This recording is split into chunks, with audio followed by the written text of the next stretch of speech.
नमस्कार। संतोष की रिपोर्ट में आप सबों का स्वागत है। और आज हम संतोष की रिपोर्ट में चर्चा करने जा रहे हैं कि पटना के कई इलाकों में एक खास तरीके का होर्डिंग इन दिनों लगाया गया है। उस होर्डिंग में है 2025 से 30 नीति से, मतलब नीतीश कुमार 25 और 30 के बीच में बिहार के मुख्यमंत्री रहेंगे, इसको लेकर होर्डिंग लगाया गया। स्वाभाविक तौर पे होर्डिंग लगाने के पीछे की कुछ न कुछ सियासत है ही और रही ही होगी। वैसे 2015 के या 13 के बाद अगर आप नीतीश की राजनीति पर गौर करिएगा तो 15 से लेकर अभी तक शहाबुद्दीन ने जो कहा था ये परिस्थिति के सीएम है, वाकई में अगर आप उस दृष्टिकोण से सोचिएगा तो बिहार का हालात कुछ ऐसा है कि नीतीश सीएम बने रहना, उन्हें बनाए रखना जनता के लिए, बिहार के लिए परिस्थिति ही कुछ ऐसी है जिस वजह से लाचार है, कह सकते हैं। क्योंकि जिस मानसिक हालात से नीतीश गुजर रहे हैं और 2020 से लेकर 2024 तक का जो उनका कार्यकाल रहा है, हमें लगता है कि नीतीश कुमार का ये कार्यकाल बहुत ही सामान्य दर्जे का रहा। बहुत सारी चीजें कहीं न कहीं राजनीतिक उठापटक की वजह से नीतीश कुमार वो निर्णय नहीं ले सके जिन निर्णय के सहारे वो 25 से 30 को साध सके। शुरुआती दिनों में बीजेपी से टकराव साफ दिखा। विधानसभा अध्यक्ष के रूप में विजय सिन्हा का वो तेवर, फिर सम्राट चौधरी का आक्रामकता, संजय जायसवाल, मतलब सुशील मोदी का बाहर करना, ऐसे लोगों को सरकार में शामिल करना जिनकी मंशा गवर्नेंस के बजाय दूसरे तरीके का मंशा रहा। वो दौर, शुरुआती दौर, और जिस तरीके से चिराग पासवान को खड़ा किया गया तो नीतीश कमजोर हो गए काफी, और उसका असर शासन तंत्र पर भी पड़ा और धीरे धीरे धीरे वो शारीरिक और मानसिक तौर पे भी कमजोर होते चले गए।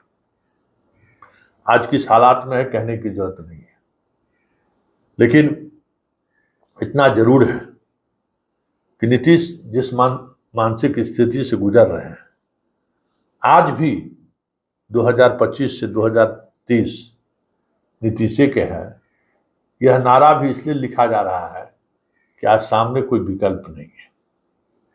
आज भी विकल्प की तलाश में बिहार, कह सकते हैं कि या तो भटक रहा है या फिर ऐसे मोड़ पर आकर खड़ा हो गया है जहां से कोई रास्ता नहीं दिख रहा है।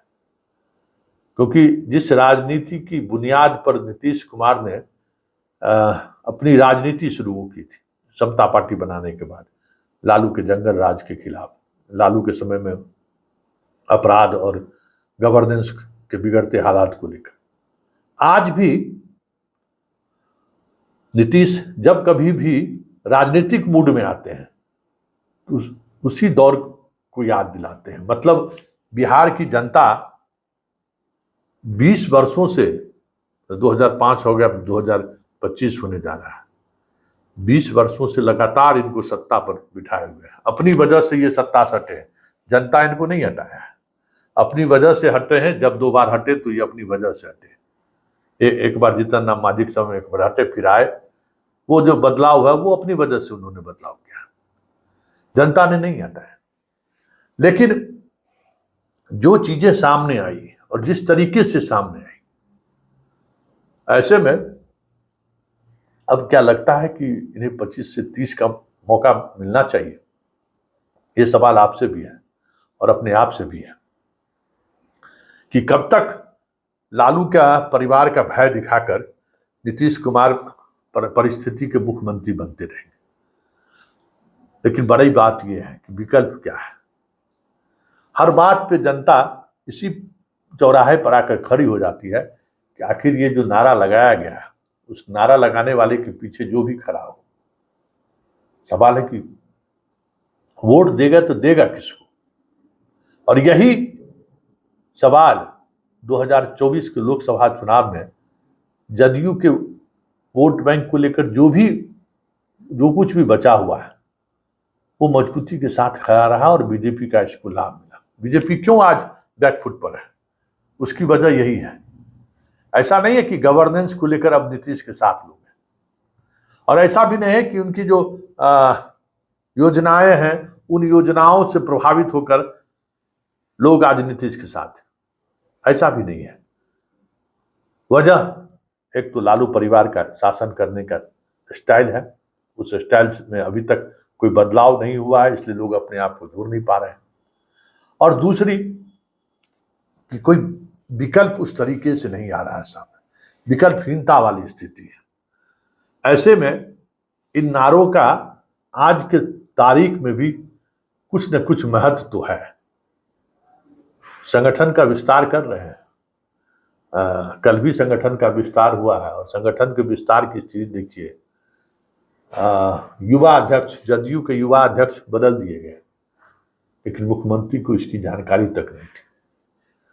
जिसको हटाया गया वो कल ही लिस्ट जारी हुई और वो नीतीश से मिलने का समय मांगा और उसकी मुलाकात भी होगी और उसका स्वागत नीतीश करते हैं, आओ युवा अध्यक्ष क्या हाल है, और वो कहता है कि सर अब हमको युवा अध्यक्ष हटा दिया है। किसने हटा दिया? हमको तो जानकारी नहीं है कि तुमको कोई हटा दिया। कैसे हटा देगा, इतना बढ़िया काम कर रहे हो। तो ये स्थिति है। मतलब पार्टी तो, सरकार तो उनके हाथ से निकलता हुआ दिख भी रहा है, पार्टी भी उनके हाथ से निकल चुका है कि बिना उनके जानकारी का किस तरीके से पार्टी के अंदर में खेल हो रहा है। इस हालात में नीतीश कुमार के होने और नहीं होने का मतलब क्या है? फिर इन नारों के सहारे कौन है जो नीतीश को साधना चाहते हैं?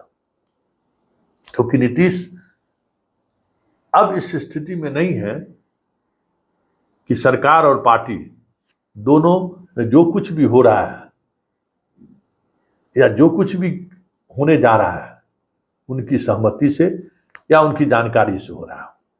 ये बातें बार बार कई मौके पर ये बातें जानने को मिला है कि नीतीश कुमार को जानकारी है ही नहीं। तो अंतःपुर में जब इस तरीके का अंतर्कलह चल रहा है, जिन पर भी नीतीश कुमार ने भरोसा किया वो अपनी लाइनें खींचनी शुरू कर दी।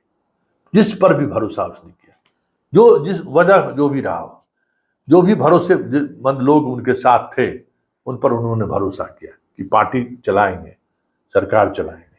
लेकिन हालात यह है कि पार्टी चलाने वाले लोग भी अपनी मर्जी चलाना शुरू कर दिए हैं, सरकार चलाने वाले लोग भी अपनी मर्जी चलाना शुरू कर दिए हैं।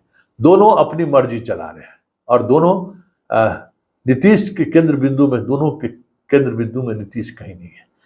नीतीश 25 से 30 में भी बिहार के मुख्यमंत्री रहे। इसके लिए जो ऐसे वोटर जो लगातार नीतीश के साथ जुड़े रहे या ऐसे वोटर जो नीतीश को मुख्यमंत्री बने रहने देना चाहते हैं, इसके लिए जो चमक, जो कह सकते हैं कि निर्णय लेने की क्षमता नीतीश को लोग जिस तरीके से देखा है वो दिखना चाहिए, वो महसूस होना चाहिए।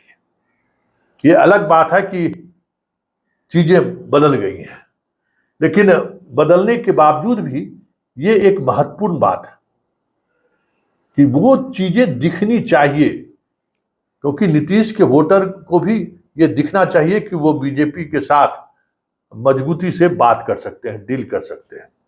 मतलब उनका नेता मजबूत है, उनके नेता में वो ताकत आज भी बरकरार है। लेकिन जिस तरीके से पार्टी और सरकार चल रही है, नीतीश का वो इमेज धीरे धीरे कमजोर पड़ता जा रहा है। ऐसे में 2025 से लेकर 2030 तक नीतीश ही रहे, इसके लिए जो एक माहौल बनाने की जो कोशिश हो रही है वो कोशिश रंग लाएगा, ये कहना फिलहाल जल्दबाजी दिख रहा है। वैसे पार्लियामेंट के इलेक्शन के में कोई इस तरीके की चीजें नहीं सोच रहा था कि नीतीश कुमार के साथ इस तरीके से जनता फिर से भरोसा जताएंगे और उनका मनोबल भी बढ़ा। नीतीश एक नए अंदाज में पार्लियामेंट के इलेक्शन के बाद दिखने भी लगे, लेकिन फिर धीरे धीरे चीजें उसी तरफ बढ़ रहा है जिस तरफ लोकसभा चुनाव से पहले बढ़ रहा था। पार्टी और सरकार दोनों पर से नियंत्रण नीतीश का लगता है जिसे खत्म होते जा रहा है। और ऐसे में बहुत मुश्किल है, संगठन खड़े करने की जिम्मेवारी जिनको भी दी गई हो, नेताओं को जो भी भरोसा उन्होंने जताया हो, दोनों फ्रंट पर नीतीश के जो भरोसेमंद लोग हैं वो नीतीश की राजनीति के बजाय अपनी राजनीति करते हुए दिख रहे हैं। ऐसे में यह देखना दिलचस्प होगा कि इन नारों के सहारे नीतीश पोस्टर बॉय के रूप में लोगों के दिल के जो दिल के जेहन में है वो कब तक रह पाते हैं।